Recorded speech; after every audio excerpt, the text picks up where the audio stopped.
Nagbigay ng 1 milyong piso sa rehiyon ng Bicol ang Department of Health o DOH bilang isang initial logistical assistance.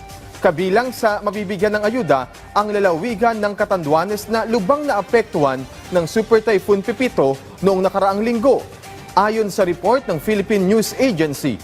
Sa isang briefing kasama si Governor Joseph Cua sa Catanduanes Provincial Capital nitong Lunes, tiniyak ng DOH Region 5 Regional Director Rodolfo Antonio Albornoz na tutugunan ng ahensyang mga pangailangan ng lalawigan sa medikal at kalusugan. Naglaan din ang DOH Region 5 ng 2 million pesos para sa rehabilitation ng mga health facilities na nasira ng Super Typhoon Pepito sa Catanduanes.